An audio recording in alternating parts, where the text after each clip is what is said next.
This is a simple graphic that was put together about where do our carbon emissions come from as a household. And the answer is that about 40% comes from stuff outside our house, food, stuff we buy, and the rest comes from inside the house or from our transportation. We're going to talk mostly today about the home and transportation parts. Stuff you buy is sort of why my wife beats me over the head that I shouldn't buy as much from Amazon. I should buy more local. And food is why one of my daughters beats me over the head that I should eat less beef. But having said that, today what we're going to try and do is talk about what the things are that we can do to reduce our footprint. And so with that, I'm going to introduce Kimberlee. Kimberlee is works for Sonoma Clean Power. And she's sort of their technical engineering person who worries about how do we fix everybody's house. And there's a big part of that is, in fact, the idea that there are things we can do. Some are simple. Simple is not a good phrase. Let's put it this way. Easy. Some require equipment. But with that in mind, Kimberlee, would you like to share your screen and tell us what you got? I would. Let's see. So welcome, everybody. Let me see if I can do this with little technical difficulties. Everybody seeing my screen? Yep. Yes. Great. I'm going to do myself one favor and hide my face so I don't spend the whole time looking at myself. So first, I'd like to welcome everybody. Thank you so much, Oakmont Futures Club, for inviting me to present today. We're going to be covering strategies for electrification and energy efficiency. Additionally, I'm going to give you some of the, who is Sonoma Clean Power and what can they do for their customers. So as a segue, and George already gave me a pretty good introduction, my name's Kimberlee Beltran. I'm the Technical Programs Manager for Sonoma Clean Power. I basically am tasked at Sonoma Clean Power with making sure that the technologies we are putting forward and recommending meet the rigors that we would expect for them in terms of efficiency and performance. Also making sure there's no holes, things that we could be doing better in terms of how our house uses energy, and supporting the larger team to make sure everybody's understanding the technologies that we are recommending. So this next slide, many of you are familiar with Sonoma Clean Power. Our mission is to turn the tide on the climate crisis through bold ideas and practical programs. So how do we do that? We're providing higher percentages of renewable energy and we're reducing greenhouse gas emissions in the process. Our goal is to help solve the climate crisis at a local level by reacting and responding to local needs and delivering customer programs that really make a difference. And a lot of that requires listening to what people are needing, understanding, where our programs can make the biggest impact. So let me explain a little bit. This is just a really simplified graphic to talk a little bit about community choice. Basically, the way we deliver energy to our Sonoma Clean Power customers, we're responsible for the generation. So we're looking for and sourcing cleaner energy. We're providing programs, as I've mentioned on the previous slide, that really serve our customers to make sure that they're finding resources to become informed, helping with the costs, and any other program we can put forward to, activate them in our mission, really. PG&E is responsible for delivery. They maintain the grid, they provide your energy bill. And we're doing it all really for customers like you, making sure that you have access to cleaner energy, you have local control and enjoy competitive rates. So we offer two different service levels, Clean Start service, which is our default service. And it's 49% renewable and 93% carbon free. Again, competitive rates. It's a mix of renewables, carbon-free energy, and general systems power. A common question, well, what is general systems power? General system power basically is untraceable power resources when we do not have enough renewable or carbon-free energy to meet the peak demand. So that can be natural gas, that can be coal. So it's important to stay out of that peak demand as much as possible. Our Evergreen service is the premier service. So it's an optional program. All residential and commercial customers have access to opt in to Evergreen.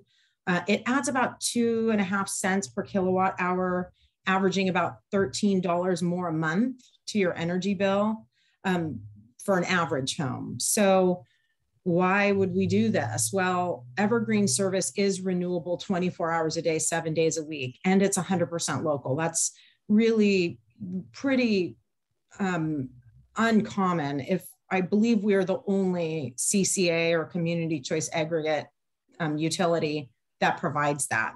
And we're lucky. We have solar and geothermal that supplement that generation. So it's a great program, totally worth exploring.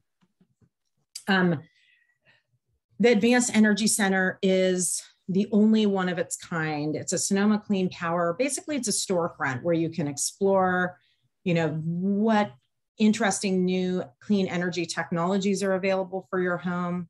We feature a large demonstration area. You can learn about lots of options. You can watch cooking expositions where local chefs come in and use induction cooking, which is a wonderful tool. Unfortunately, the Advanced Energy Center is temporarily closed based on the COVID-19 transmission rates, but we are looking at, in the next couple of weeks, it's likely it will open back up for our, for customers and people in the community. It is now online. I am going to provide this slide show. So George, perhaps you can share some of these links in case somebody wants to visit and look at the resource. Will do. And so one of the featured benefits of the Advanced Energy Center, there are many. So we've even recently rolled out a renter's corner where you can look at things like electric fireplaces and electric blankets and other technologies. We want to be equitable. We want equal access for people of all incomes and demographics. So we are making lots of strides to try and improve and build on the programs that are already housed in the Advanced Energy Center. I have listed a few of the technologies that we've either negotiated discounts, rebates, we have incentives under our programs. And a lot of times there are discounts, rebates, and incentives. So we really want to be an information hub so that folks can learn about everything that's available. So one thing you will find at the Advanced Energy Center is folks we have interns and staff which can talk about rebates and incentives that aren't just Sonoma Clean Power, because there are more that are available beyond just what Sonoma Clean Power is providing. We can help facilitate those. So one thing I think is wonderful and probably just an invaluable resource is that this Advanced Energy Center is a place to pursue our on-bill financing. So it's a 0% interest. It's very easy to participate. There are no there are no credit checks and things of that nature as impediments to accessing this resource. It is, like mentioned, 0% interest paid through the utility bill. You can get financing up to $10,000, and it's available for Sonoma and Mendocino customers. There is a link there. You can get started. You can learn more. Lots of great folks over there can talk to you if you have questions. So this is a graphic. I'm so glad, George, that you had a separate graphic that talked more about our whole footprint, because that's really important, and that is not shown here. The reason I included this graphic, and it's basically just showing you how a typical home uses energy, is that we can see that there are areas, over 50% of our use is space heating and water heating. Locally, air conditioning is a smaller, but you know, it's an impact as well. Plug loads for another 44%. The source for this is the 2019 California Energy Efficiency Action Plan by the California Energy Commission. They're very good about keeping their finger on the pulse as these graphics change and as the usage changes. So they're always coming out with new numbers as we are seeing a heat warming climate and things like that. So it's important to see current data. 2019 was the most recent I could find, and we're kind of living in a different paradigm right now because of a lot of people at home. So I'm sure they're waiting to release new information. So I want to talk about 3 strategies. I find them to be extremely important. They're valuable before we start looking at technologies. They pertain to building science. So when we think about improving the efficiency of our mechanical equipment, so our heating and our cooling equipment, it's really important that if we're going to heat or cool the air, we want it to stay where it's intended. So reducing building air leakage is extremely important. The air barrier improvements are the low-hanging fruit of improving the indoor condition of your home. Air can leak through all kinds of places, cracks, penetrations around windows, around baseboards. It allows not only conditioned air to escape, but it also can introduce unfiltered air from the crawl space or attic. Cumulative air leakage can be equivalent to leaving a window open 24 hours a day, 7 days a week.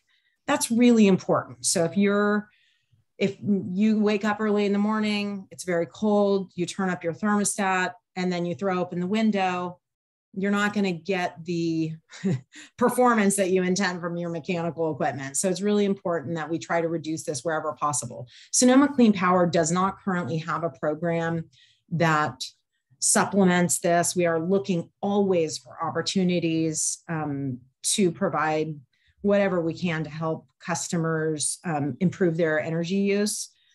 There are actually contractors on our website at the Advanced Energy Center that are performance or weatherization specialists, and they can come out, spend a day sealing all the leaks that they can find. So recessed lighting, outlets around doors and windows. The image that I'm shown there is actually a person holding a thermal imaging camera and pointing it towards a house so that you can kind of see. There are great technologies available for identifying leaks that you can't see or feel with your eye, right? So great resources, a lot of great professionals doing this work. Energy loss reduction strategy 2. So improving building insulation. Insulation is basically the blanket that we wrap around our home. Insulation over time can go missing, be carted off by rodents. I've seen all kinds of scenarios, misplaced, soiled, compressed. It allows heat to transfer. Heat's funny that way. It's going to find the area where it can pass and it will pass there. So even a small area where the insulation has been damaged or removed can cause a lot of heat to transfer from outdoors or from indoors outdoors, as heat's always moving to equilibrium. The image here shows basically you're looking at, I believe it's a hot day outside. There is a dark spot. It's the purple and yellow, where, you know, heat's transferring because there's no insulation. That dark spot is probably something either sitting against the ceiling. You can see the ceiling fan off to the side there. And then the lower picture, we bought a 1930s house and my husband is insulating. He's actually an insulator, and he's insulating, moving the insulation from the ceiling to the roof deck so that our ducts are inside conditioned space. So again, a blanket, we want the blanket to be as consistent as possible. Lots of insulation contractors that can help you identify if you have an issue and correct it if so. I see that there's a couple of chats, and I think I'm going to keep rolling in unless there's something critical. So we did have one question you could quickly answer, and that is sure. your graphic of the energy use. How did that address the combination of gas and electric? It combines. So that is an average for California's general makeup of energy use. So it doesn't discern between natural gas or electric. Unfortunately, it would be better. It would be more useful, but it gives just a picture of kind of a percentage of what systems have the biggest impact. Does that make sense? Sorry, it's not pertaining specifically to electric or gas. Right, I will monitor the chat, and if there are others that we need just cut in, sure. I'll cut in. Oh, great, that would be perfect. We'll wait to the end. Great, thank you, George, thanks. So the third strategy, I'm gonna get through this kind of quick so that we can talk about the technologies, which is why I was invited. Reducing duct leakage. So that's your air distribution. You see registers, sometimes they're on the floor, delivering your heated or cooled air. Existing ducts, even from 10, 15, 20 years ago, can leak up to 30%, which really means that 30 cents of every dollar that you spend heating or cooling the air basically escapes either into the attic or crawl space, depending on where your ducts are located. They can actually, when and if they have leaks, they can carry airborne contaminants from the attic or the crawl space. And I'm sure you know where I'm going with this. I didn't put any graphics to make it look scary, but it can be insulation fibers, it can be other dust and dirt and debris that's built up over the years. So it's important to make sure that you have good sealed and insulated ducts. If you do have the wherewithal or interest, if your ducts have been deemed as not repairable, installing new well-designed duct systems can be really can improve the efficiency of the installed system, whether it's your existing equipment or new heat pump technology. New duct design technology is really effective at promoting adequate airflow to each space, dependent on building factors. I have them listed: volume of the space, orientation, is it south facing, is it northeast, window to wall ratio, things like that. So it's sophisticated. They don't do what they used to do and just put them in and make sure there's a duct in each room. So let me see if I can change slides. So this is just a graphic that shows all of the ways that we can decarbonize and electrify. And light bulbs are always electricity. If we reduce our peak load demand, so as a community, everybody turns on their air conditioner at the same time, if we can reduce how much electricity we're using by installing LED bulbs, that's going to keep the generation utilities, Sonoma Clean Power, from having to buy general power, which is the untraceable, potentially coal burning plants, which we already don't need much of, but what we'd like to not need it at all. So that's the goal. And you can see here, electric vehicle, there's, we definitely have a presentation today about that. There's a lot of great ways that we can impact this and make a meaningful difference. So I'm just going to run through a couple of the tools that Sonoma Clean Power offers. So Sonoma Clean Power Electrify is really a personalization tool so that you can enter data about your home. It's an interactive dashboard. It gives you ideas on what you can change and the impact. This might be particularly useful in meeting what you had requested, George, which is, okay, what is my carbon savings if I add solar? How about batteries? How about a, heat pump or, heat pump clothes dryer? So this is a great way to look and plan for projects that have the greatest impact.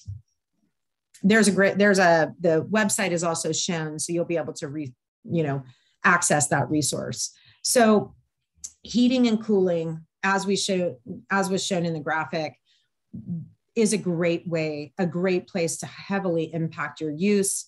A lot of us are using natural gas furnaces, which I could spend a whole 20 minutes talking about the potential hazards of gas appliances, and I'm not going to do that. Heat pump technology is wonderful. So if an electric resistance heater, all of the electricity is transferred to heat. So it's exactly one. The energy factor is exactly one. All electricity is transferred to heat. Heat pump technology can be 3 to 5 times. So you're looking at 300% efficiency. You're taking a small amount of electricity to move refrigerants. It's the refrigeration cycle and reversible. So similar to what your refrigerator does. Basically, we're extracting the heat out of the air. When we're cooling, we're extracting heat out of the indoor air. When we're in heating mode, we're extracting it from outdoors. It's innovative and it's smart. So ducted air source heat pumps, they can be connected to existing ductwork. They provide electric heating and cooling that can reduce energy use up to 50% over electric resistance and forced air furnaces. Ductless air source heat pumps go one step further and they eliminate potential duct losses. They also allow for single zone controls. So, you know, you're a retired person or you're a single person, you have predominantly one room in the house that you spend much of your time. Instead of conditioning the whole house with a mini split, you can condition just that one room. So that can really reduce your electric footprint as well. Water heating, the hybrid heat pump technology, very innovative, gaining popularity. Oh, I want to just also point out, I had indicated on the slide, the incentives for heat pumps right now have gone up to about $4,800 for some customers. It does incorporate multiple resources. And this slide, I've shown incentives to $3,800 for the water heating resource. These incentives are pretty easy to pursue. They include Sonoma Clean Power, Bay REN, which is Bay Area Regional Energy Network incentives, and the brand new Tech Clean California incentive. The Advanced Energy Center, great place to start to figure out how to pursue those different incentives. Again, I had just mentioned the energy factors, 3 to 5, meaning 3 to 5 times efficient as electric resistance. They are very smart in terms of how they use energy, extract heat instead of creating it. They do have slower recovery rates, meaning because they're extracting heat from the air as opposed to lighting a flame, you know, and a burner, they have slower recovery rates, meaning it takes a little longer for the water in this storage container to get warm, but there are higher storage volumes. So it actually ends up behaving much like what we have learned to know from our natural gas or electric resistance storage water heaters. They do cool the ambient space. So they're great for in a garage, in a laundry room.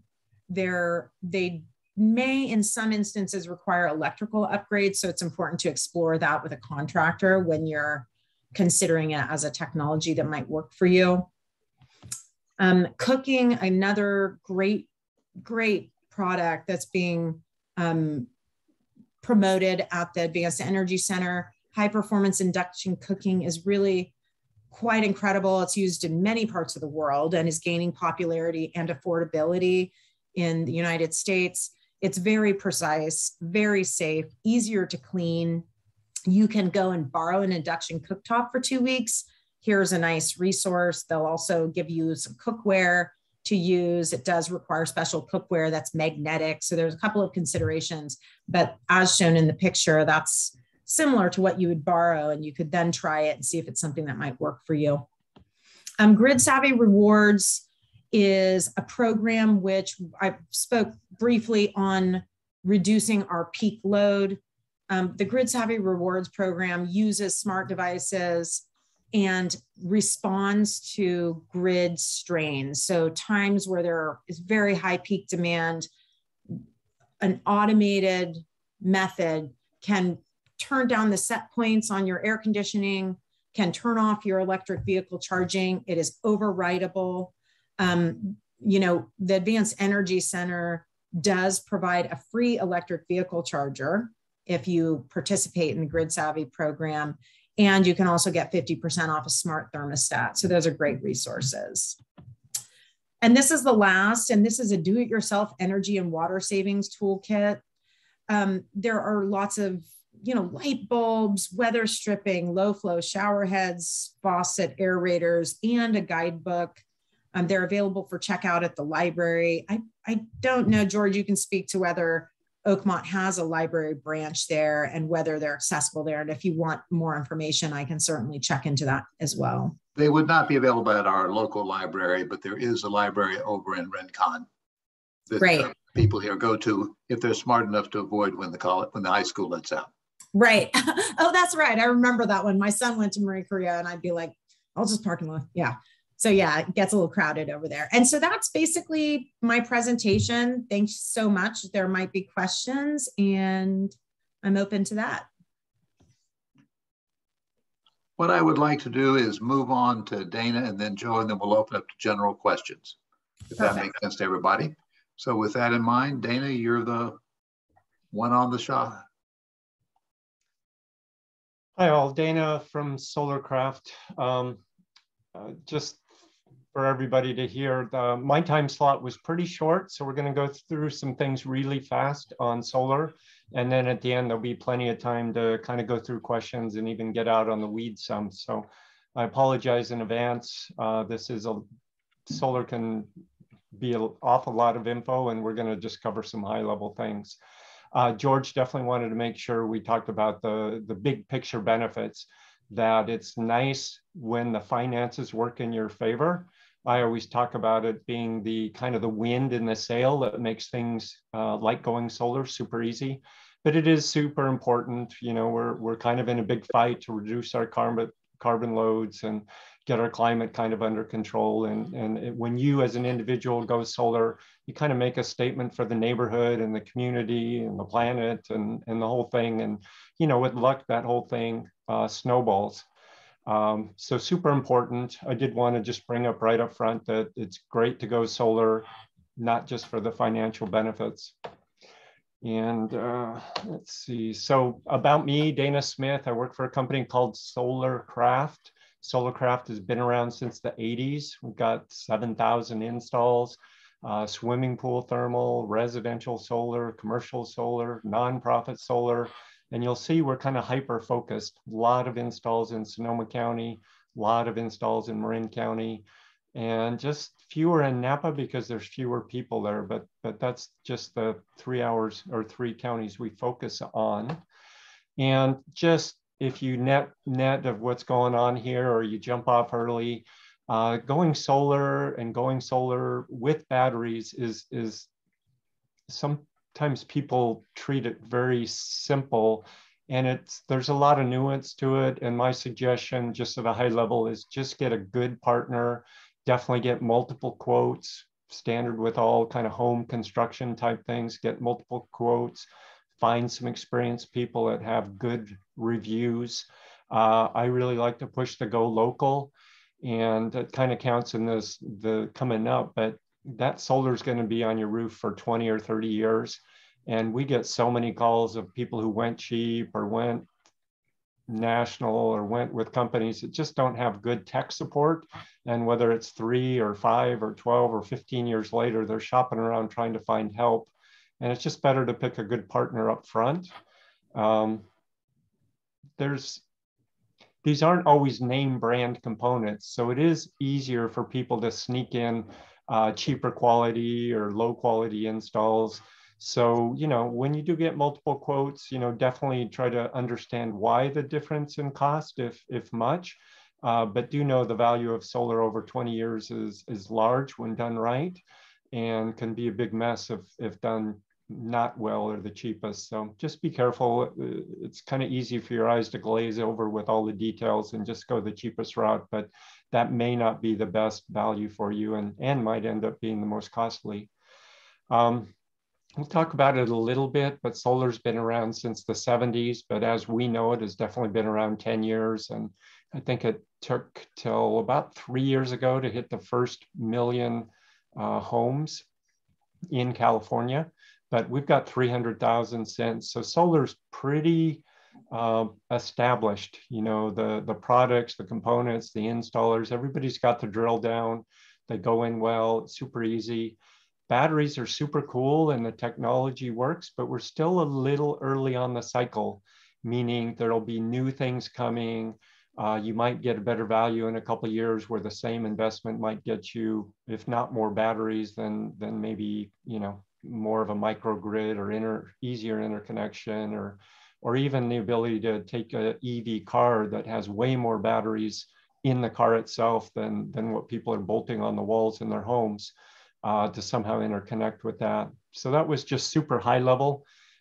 A lot of nuance, a lot of details. Just pick a good partner to help you navigate that.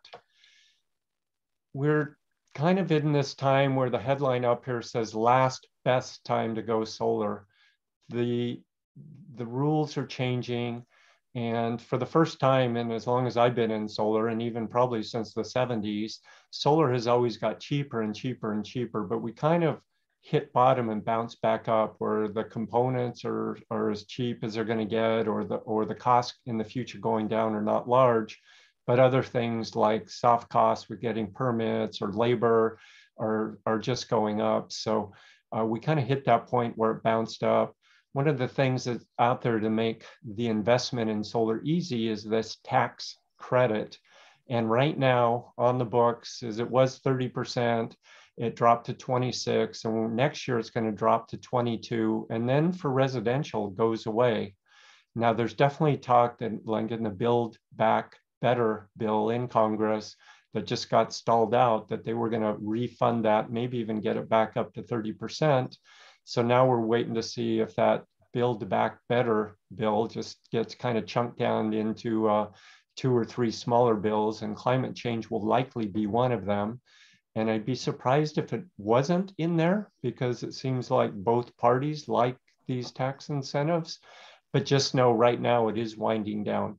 The one thing I wanted to mention for Oakmont specifically is the way the tax credit works is you buy solar, and 26% of that purchase price you take right back out from your taxes, but you got to have a tax appetite.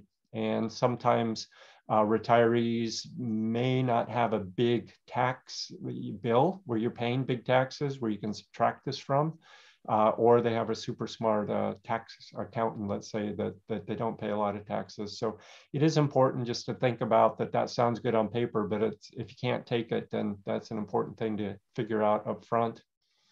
If you add a battery to a solar system, even a solar system that was installed years ago, you can take the tax incentive for batteries.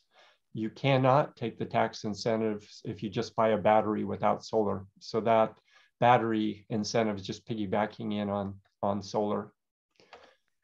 There's things coming, and I'm just going to zoom through them for lack of time, but people who have existing solar have a situation now where their cost of, they put in solar, they made a big investment, their PG&E bills went away at one point, and nowadays are drastically reduced. And if you divide that savings into the cost, they're pretty fast paybacks, maybe 5 years conversationally for residential. Sometimes it can be faster, sometimes a ground mount or a hard install might be longer. But one of the things right on the cusp is changing that math, so that even though that same solar investment you buy solar for, your bills in the future may not drop as much as in the past. So PG&E is fighting solar. The way they're doing that is just trying to insert some extra costs and reduce the value of solar. And it's kind of a big deal. This is, we'll talk about it more later at the end in questions if people are curious. But that is in a kind of like this summer range, where if you went fast and got solar, you would have huge solar savings.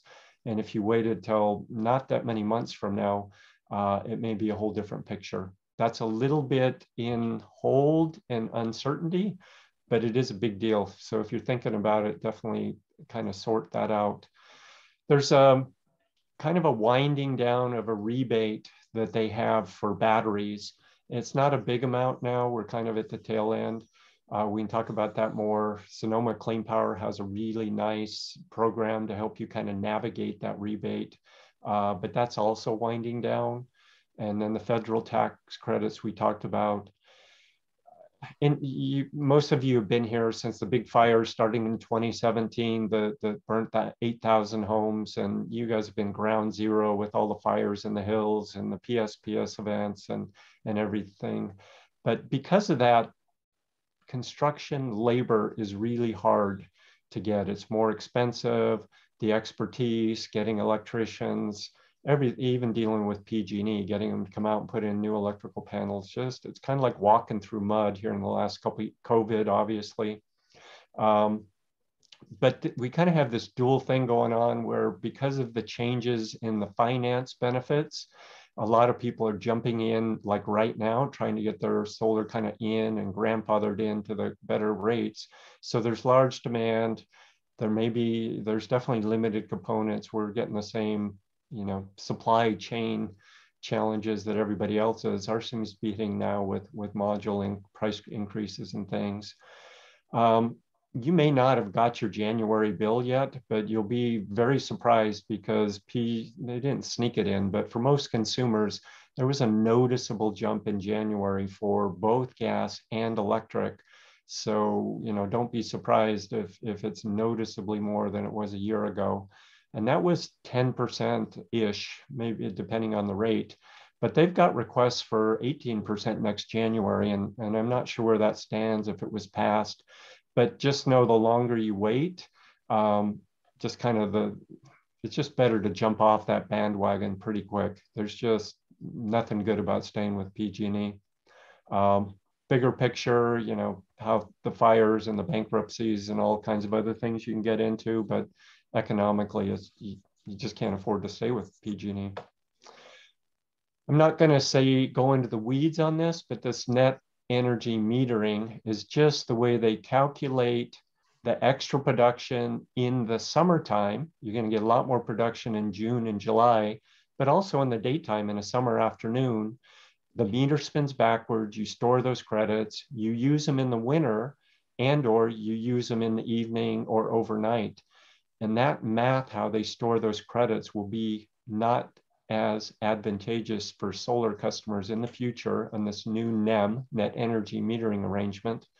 Plus, PG&E wants to put some fixed charges on the bill that you can't get rid of with solar. And so that payback is not going to be as good in the future. This is from those little, you might not be able to read it, I'll just call it out, but this is what PG&E actually submitted to the CPUC, the California Public Utilities Commission, that said, hey, solar was great, but this payback we have of 4 years, was great to get solar going. But now that solar's going great, they don't need that support. And we think this new rules are fair. So these 4-year paybacks this is combining commercial and resi, is fair and reasonable to do 15 years.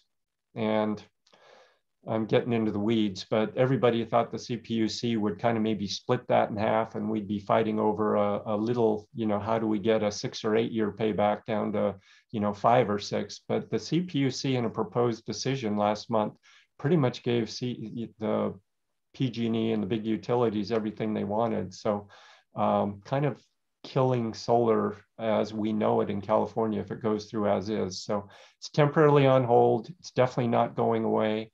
It definitely will be worse for solar. Just everything's up in the air about how bad and when the switch is.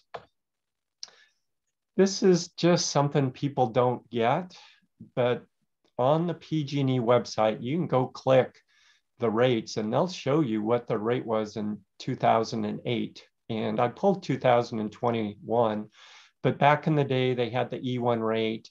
Kind of seemed fair for anybody environmental that you got a certain amount of energy cheap. As you use more and more energy each month, you got kind of pushed up in more expensive tiers. People with a modest lifestyle were only paying 11 or 13 cents per kilowatt hour, back in 2008. And some people, if you had a big house and big pool, big family, leave all the lights on, part of your bill was maybe up to 34 cents. But PG&E is quietly, not quietly, but most people didn't know it. But if you haven't paid attention, you're probably on a time of use rate now where you pay more in a evening time as peak and maybe get rates cheaper. But this is the rate as of kind of mid last summer. where if you look at these are just two rates you can choose from. One has a little bit of a baseline where you buy it cheaper up front, then pay more later as you use more. But just for simplicity, we'll look at the bottom ones, but you don't even start summer or winter until at 28 cents. And then for a lot of the summer and peak, you're paying 37 cents. So, I mean, we're just 2-3 times higher than we were just a handful of years ago. And that was before this 10% increase in January and another 18%. And I'm gonna slip slides real quick because I inserted another one. I put it here. So bear with me. And just, if you have a small bill, you just kind of look at it and go, you know, I just don't pay that much. Like, why does solar make sense for me? And I just want to put it in context that, you know, if you had 150, just for clarity, electric bill, not gas and electric, but electric bill with PG&E, in 1 year, that's $1,800. 10 years, that's 18,000. 25 years, that's 45,000. But rates are not going to stay flat. I mean, even if there was 6%, which a lot of people think in the short term, it's going to be much higher than that. But that little bit of escalation at 6%, you get up to $100,000 that you're just going to pay PG&E to keep the lights on. And this next slide is, you know, if you, I don't know how many people have pools at Oakmont, but if you have the air conditioning on, or you have some medical reasons, or you have, you know, family or guests or hobbies where, you know, you get up to $300 a month, you know, you're with a little bit over 6% inflation, which is pretty easy to justify. You're giving PG&E $250,000 just to keep the lights on. So, you know, we would suggest not doing that. This just talks about time of use and now in the evening, but this Sonoma County, they're kind of pushing different counties over differently, but Sonoma County was pushed over last year. So most people on the old E1 rates are on time of use rates now. I'm not gonna, I went through a whole bunch, so I apologize. I'm gonna circle back just to if you don't take anything away of just get a knowledgeable partner and help you through these details. I tell friends and family, no matter what, get a quote, because when you have a quote in hand of how much it costs and when the payback is, then you can make a smart decision. So even if you're on the fence or you want to go or you're not even sure, just, you know, always get some quotes, then you can make a smart decision. I talk fast, so sorry about that, but any time for questions? We will deal with questions after Joe. I'm going to monologue for 2 minutes, however, Dana. One of the things that is difficult in understanding the whole net energy metering and the time of use is there is an immense difference in the amount of energy used in the middle of the day versus the evening. And of course, the middle of the day is when solar is at its best. That's when the sun's producing lots of energy. So we actually, in the state, there are times in the middle of the day when the literal value of energy is negative. There is no positive value of energy produced. And that's one of the reasons why the motivation here is to get people to go with batteries as much as possible. Second comment, there's a fundamental issue that we all are part of. In addition to the actual cost of energy, we are all looking for PG&E to pay for fixing 30,000 miles of wire, okay? We just had hardening over at the Rincon substation that helps Oakmont. Okay, that costs money, and that money has to be charged to somebody. There isn't a magic PG&E pile of money that they can call up the shareholders and say, please send money so we can do this. So that has to be charged to somebody. And it's the same problem we have with electric cars and our highways. The highways are repaired based on a gas tax. So, you know, whether we like it or yeah, thank you. That's a very good curve for Dana. So one of the problems here is how do we fairly deal with renters and low-income people who are not going to be putting in solar until the end, and the renters aren't going to be, and they are going to have to carry more and more of the per kilowatt hour cost, okay, as more and more solar shows up. And that's the issue. And that's what's driven this very heavily. George, just to piggyback real quick, Yep. this they call the duck back curve, but you know, the benefit of solar is that whole dropping out of the belly. It's the solar and wind that help drive that less need for solar in the afternoon. And what utilities hate more than anything is not so much big loads or low loads, but that fast changing loads. You know, in the day, they'd love to just run a nuclear plant or oil or gas or whatever it is, just steady 24/7. But these where you have to go from where they need not much energy in the afternoon and ramp it up to the highest peak of the day in the early evening when everybody comes home is why all the rates are changing, why you'll see, you know, Kimberlee mentioned the batteries and things that they'll help support. But this whole idea and solar is that you'll likely in the future be storing your summer energy so that you and or the grid may be taking advantage of it to help knock that peak down in the evening to help everybody. So anyway, that's kind of explains the whole thing of where, yeah. Two final comments, then we'll go to Joe. So how do we meet the peak today? And the answer is we have peak load natural gas plants, okay? So when you have a peak like that, somebody has to build a natural gas plant that is just started up solely to meet that peak, okay? And then the second comment is, Kimberlee did not mention this actually, but one of the big elements is how do we get people to change their behavior, okay? And that's why time of use pricing. If the time of use pricing is really high for energy at 6 in the afternoon, you don't have people coming home and turning on their dryer. You want them to turn on their dryer at 2 a.m. in the morning or whatever. Okay, Joe, if you could, we're going to turn it over to you to tell us a little bit about the last alternative here, which is what can we do with electric cars? Okay.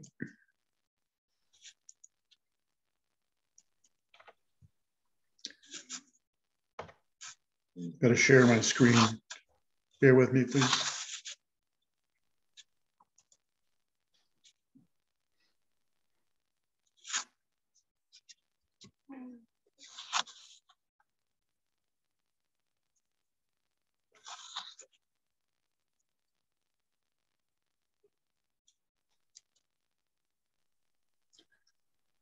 Okay.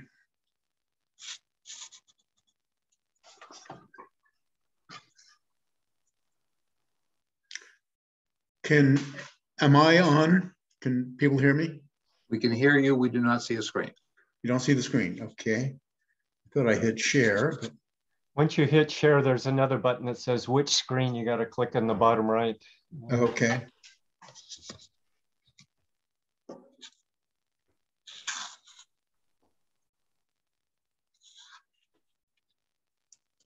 Share.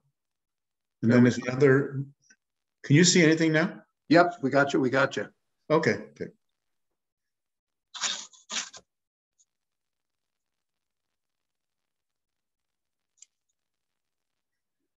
All right.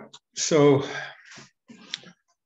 the main issue on solar electric vehicles, solar batteries is, as I see it, is the whole area of cost and how do you justify that cost? Many people just put in solar, like I did originally, without looking at the cost, and I didn't know how much I was using, but I felt it was a good thing to do. And for me, it's more like getting even for all the things I did. As a chemical engineer, I was working with the refineries, and I try to make the refineries more efficient through my knowledge of heat transfer and software, and they generally have gotten more efficient. But of course, there's nothing more global warming producing than using gasoline and diesel fueled cars. So if you forgive my February 2022, my agenda is the internal combustion era, ICE, over? Is it too late to stop global warming? Would EVs help? Does anyone need an EV? And I think if I were to answer these questions myself, I would say on the first one, is the internal combustion era over? I don't think so. I think it's going to be a matter of time, and maybe over the next 20 years, 30 years, there are a lot of people who can't afford to go with electric vehicles or have the know-how to put in chargers and things. Is it too late to stop global warming? Well, things are changing very, very quickly. And at one time, I was pretty clear that if we could all go solar and electric cars, we could at least minimize global warming. But we can do what we want for the United States, but it's not going to be true for the rest of the world. Europe, of course, is advanced, but they will tend to be following us. Now, would EVs help? Naturally, they would help. Remember the Los Angeles skyline in 2020 in March and April, when everyone stopped driving, then the air suddenly cleared up, and it cleared up for a few months until people went back to work. And does anyone really need an EV? And the answer to that is no, but auto manufacturers see a potential profit, and $500 billion is what they're planning to invest in the next 10 years. So we do have solar and wind power, and we're lucky we have these things. I was involved in the early solar years, 1970s, all the way through. And when we're dealing with centralized powers and power stations, and PV was somewhere down at the bottom of the list of ever be useful. And then now, since 2010, it's really become the best form of solar power to use. So is there an EV revolution coming along with this emphasis on renewable energy? And that we call the ice age may be dissipating with the glaciers. It's probably too late to save the glaciers. I think there's, if we look at the second law of thermodynamics, it's gone, dissipated, and I don't think they can ever come back. So I've been hoping they would be able to come back, but nope, it's definitely not coming back. Now, EVs can be powered by solar. My original solar installation was sized at 5.6 kilowatt. And with that installation, that's when I first moved here, we were able to produce 7,500 kilowatt hours of energy for the whole year. And in July 2020, my Tesla Y car was delivered.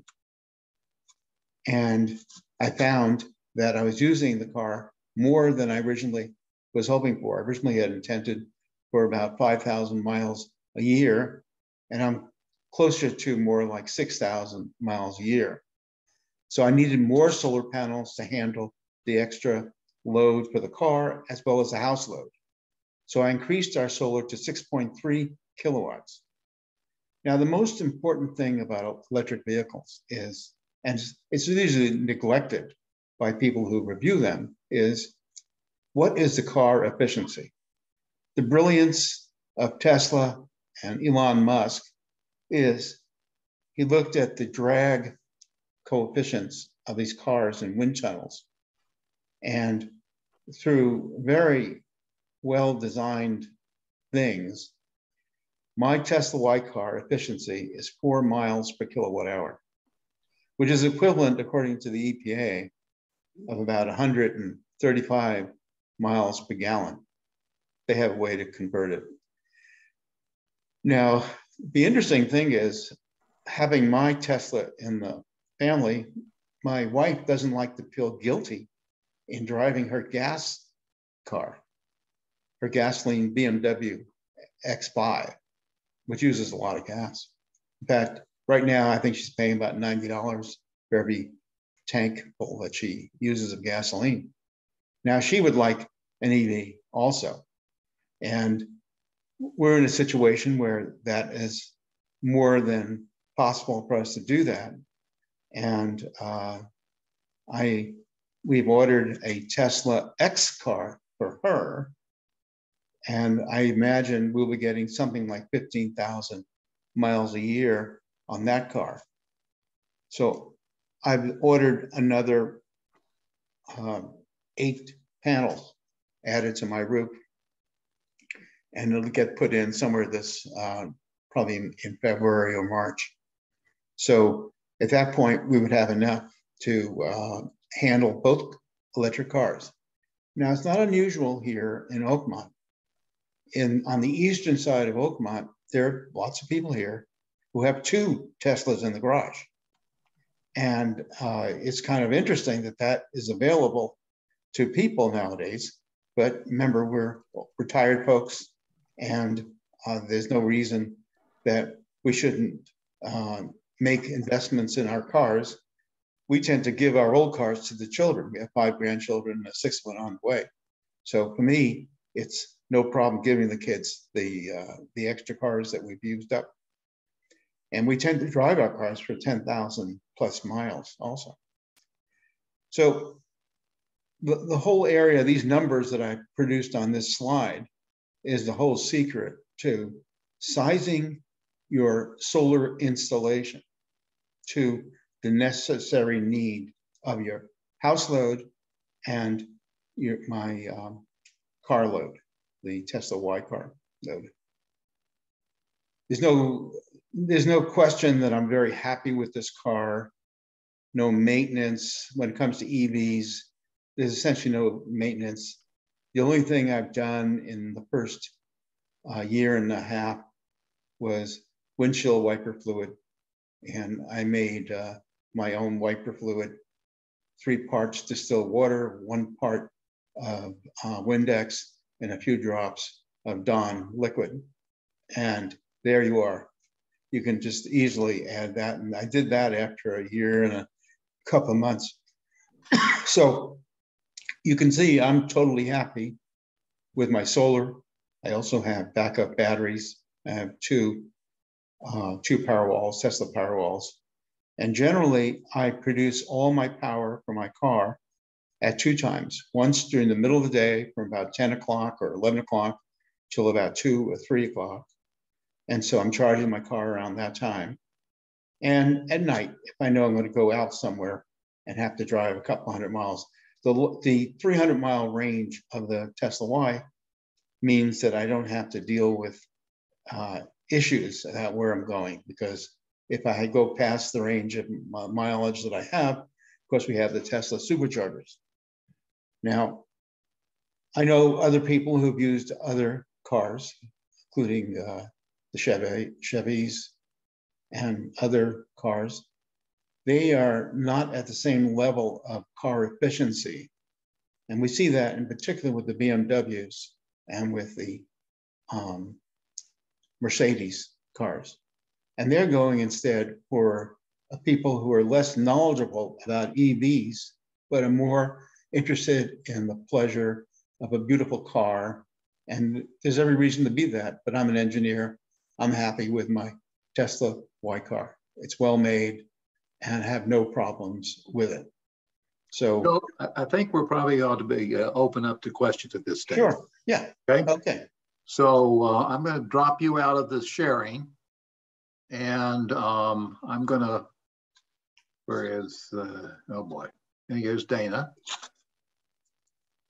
And then I've got to find Kimberlee. Okay, questions. Let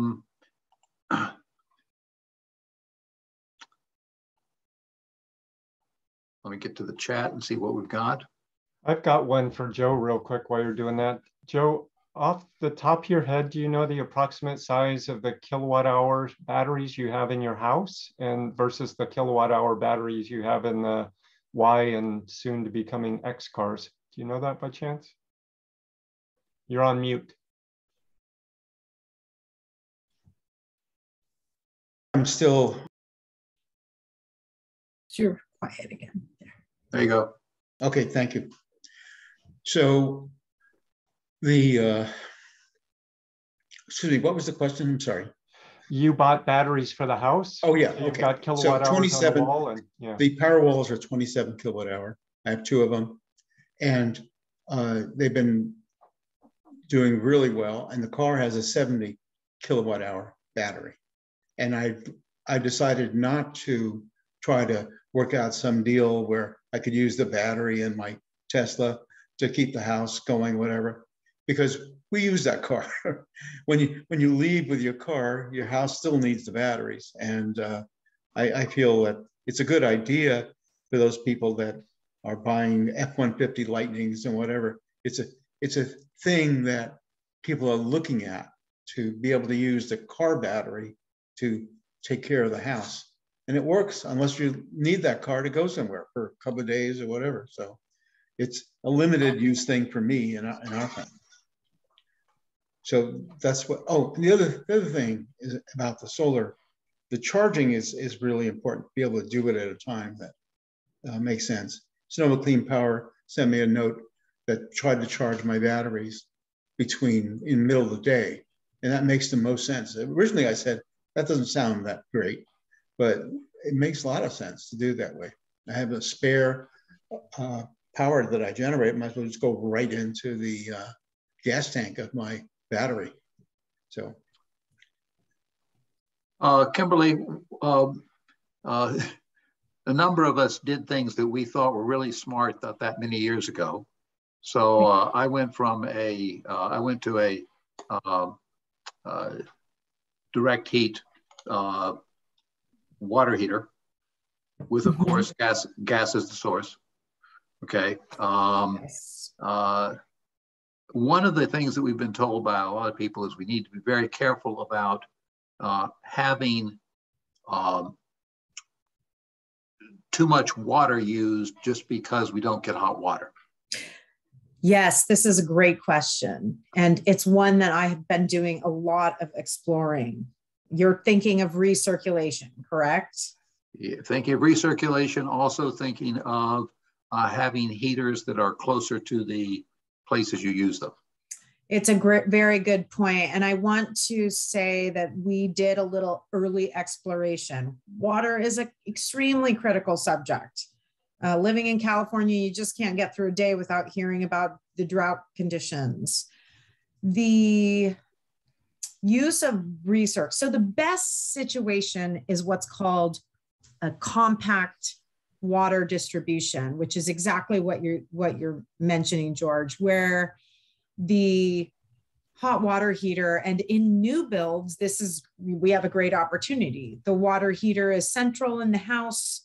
All of the water, the heavy demand fixtures are situated close to the water heater. It's called compact distribution, and it's a credit in the energy code.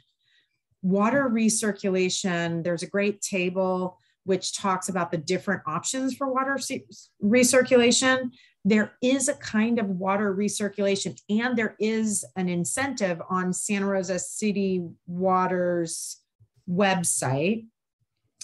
The energy code still penalizes it, even though it's a demand. So it basically isn't a constant hot water, and it's not motion sensor. There's a couple of different configurations. Demand water heater, where you push the button when you have a call for hot water, although a very slight penalty in the energy code, it does impact energy use. So Sonoma Clean Power, we've left that to the folks at the water agency to incentivize those. I think they're really important. I really do. From a water perspective, absolutely. From an energy code perspective, it's a little more of a gray area. Absolutely. The problem in terms of shortening the water run from the water heater to the fixture, for folks who can afford to make those larger modifications to their plumbing configuration, I think that it's a great idea. I just think that it's a little more invasive than most people can. So the short answer is we've looked at it. We wish that we could find, and maybe there will be one that is coming through that is more conducive to at least having a flat line, if no energy impact, but it just hasn't landed yet. Kimberlee, does that answer? Yes. If you happen to have it, could you forward me the link to the Sonoma Water? I will do that. Let me make myself a note, because that's one of those very important things that I could easily forget.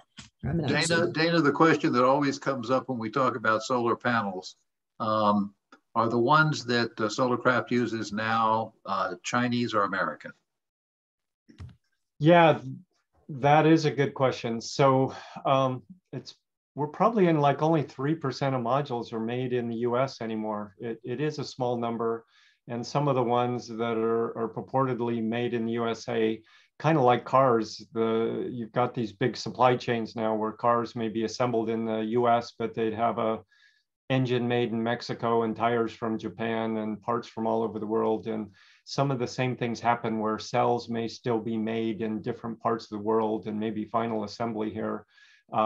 We use one called Silfab that was made in North America, primarily Canada, but now is made in the USA. And some of the other manufacturers have opened plants so that they have certain models and things made in the US. But do know it is a small fraction of the solar going in the US and even the world that is actually made in the US right now. So you can get them if you want them, I guess is the short answer. Phil, you want to mute yourself and ask your question? So how are the future, in particular near future, PG&E rate increases going to affect Sonoma Clean Power customers? In terms of the NEM3, is that what you're talking about? Can you repeat that? Yes. Sorry about that. Okay, so it is going to be an impact if the NEM3, Sonoma Clean Power, I can't go into tons of detail. We did recently draft a letter basically taking a side that, against the NEM3, the way it was designed. We do know that they have basically postponed any decision making. So with no further notice. In terms of the details of how it will impact Sonoma Clean Power customers who are who are using the NEM agreement and structure to be incentivized for their production, I'm hesitant to respond until we really know what the ultimate decision is going to be. Can you stay tuned a little bit? George can give you my email address and I can circle back with you. Does that make sense? I just don't want to say anything that can be alarmist because we don't really know until we know. I hope that is an okay answer. Kimberlee, let me rephrase what Phil was asking, because it's in my head too. Okay. Sure. When we see numbers like Dana threw up of the increase in charges from PG&E, do we expect to see those paralleled in SCP if we're an SCP customer? I see what you're saying. So we stay very competitive. And one of the organizational goals at Sonoma Clean Power is that as PG&E is doing this, because of all the distribution charges and the things that are being added, Sonoma Clean Power strives to create a reserve so that we can flatten that using rates. That's a little bit of a squishy answer, but the answer is that we do everything we can to flatten the swings in energy costs, because I think more than, it is the whiplash of what PG&E has done historically that can be the most disruptive. So I can't answer specifically to where we're going to land. We're such a small part of a general, your utility bill is generally, 60% everything else. or even less, 30% is your generation charges. So our rates aren't going to be the biggest driving factor for that. I was going to piggyback in on that. And the nice thing with Sonoma Clean Power is they typically change rates once a year. So something will happen probably in the spring, and you'll see it then, where PG&E can do like 6 price different adjustments a year, if not more. Right. But I think a lot of these changes, they're trying to get money for fire hardening and infrastructure. And those are more fixed on the fixed portion of the, you get a bill and distribution, PG&E yeah, wants a certain amount, and then you turn it over, and Sonoma Clean Power is the generation. But a lot of those, I think PG&E is trying to push through that they get to keep. Right. Yeah. And I don't know the answer if it's all of it, but I do know some of it was hardening and things. So that'll end up on the transmission side. Okay. Well, it seems like we've run out of immediate questions. There was a comment in here that Herb made that if you didn't read it in the chat, I'll just read it quickly. We're the first industrialized country that's already exhausted our budget for global emissions. Germany's 5 years behind us, and China's almost 10 years behind us. So we have a lot to do if we ever want to take care of our 7 generations, guys. Okay, Dana, thank you very much. Kimberlee, thank you very much. There was a couple questions I can see on my chat. Okay, you want to grab one? Yeah, and I think if Sue's still online, there was a group that ran a kind of a group buy for solar a couple of years ago, and she definitely has a list of vendors that they kind of vetted back in the day. So to whoever was asking, how do you find solar companies, you might see if you can track down Sue and get her list of companies. And then somebody asked about the CPUC proposed decision, which is, I'd be glad to go over, but that's definitely getting out in the weeds that maybe not everybody wants to sit through that. Right. If you want to expand on that, everybody is welcome to head off, but thank you very much for joining us. Danny, if you want to add a little bit on that, feel free. Yeah, and Teresa, I saw you raising your hand. Did you have a question? Or? No, my question was about where we find a list of local solar cell companies who have good ratings. Yeah, I mean, there's the usual Yelp and Nextdoor in the usual way, but I don't know if Sue's still on here, but they definitely Oakmont had a list, or somebody has a list. There is a residential solar committee, and it does have a list. Ken, did you want to try to answer that? Or Teresa, one of you? Ken, why don't you answer? Yes, the residential solar committee through the architectural office has a list of, I don't want to say vetted because that's not the correct term, but of vendors that have a proven track record. So if you can contact Christelle at the architectural office, she can help you with that. I had a question for Kimberlee before she leaves. I was talking with somebody the other day who was working on a project, the EcoBlock project over in Oakland, and she said that some of the infrastructure money had been trickled down and was going to go to CCAs here in California. And I was wondering if that was for additional generation, or if that was perhaps to, if that's the case, has their money been earmarked, or do you know anything about that? I don't right off the top. So are you talking about the CAP resource? I'm not sure what the terminology was. It was my email is here. I would love to answer that question. I'm not the best suited to answer it, but we have Neil Reardon who's here, and he does a lot with the regulatory and understanding what's moving in terms of resources from the state. Can you drop me an email? Yeah, I can send Neil an email. I think I have his address. So I'll just go direct to you guys. Okay, thanks. Sorry about that. Wish I could answer it. But. Not a problem. Terry, did you have something you wanted to add to this?